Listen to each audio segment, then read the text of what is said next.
Hello, good morning mga ka-RD tayo dito.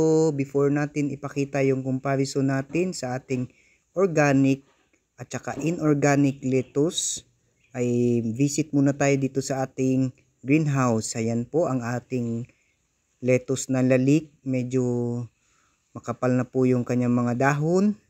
At sa ilalim nito, tignan natin yung kanyang ugat. Ayan po, kitang-kita po. So, maganda po yung tubo ng kanyang ugat. Medyo malapit na din po itong i-harvest. Kaya mas maganda na bisitahin muna natin. Ayan. At tungo naman po tayo dito sa ating organic at saka inorganic na mga lettuce. So ayan. Yung dito po banda sa malapit ay organic po yan. Ayan po ay FPJ at saka yung tinatawag nating vermity. So medyo nanilaw po yung kanyang mga dahon kung inyo pong nakikita. Ayan.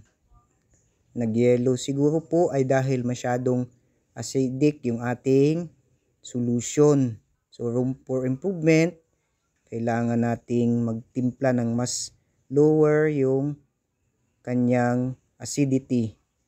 Samantalang ito namang inorganic ay maganda po ang kanyang tubo as expected.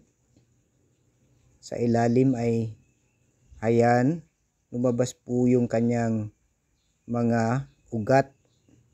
Inorganic nutrient solution po yang ibinigay natin, mas green as compared dito sa ating organic na fermented plant juice. Kukunti pa lang po yung kanyang ugat. So it's been about 15 days na po simula nang tayo ay nagpakita ng experiment natin o sinimulan yung ating experiment. So ito na po.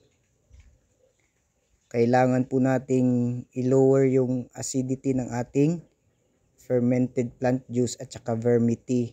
Ayan, wala din siya masyadong ugat compared dito sa ating inorganic na lumalabas na yung kanyang mga ugat.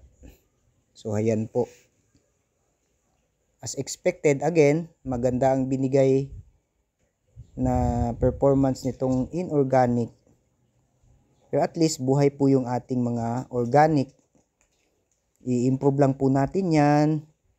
So like and subscribe po, RD tayo dito. I-share ko na lang din itong ating apple seedlings na katabi nitong ating mga lettuce na setup. Yan, apple po yan. Apple din yan. Hindi lang po mansanas, may roon din po tayong pear o yung peras natin. Apple yan. Apple. At so ito po yung peras natin, dalawa. Yan. At saka may katabi din pong apple. Sana ay magbunga ito, lumaki dito sa ating farm. Yan. Like and subscribe po.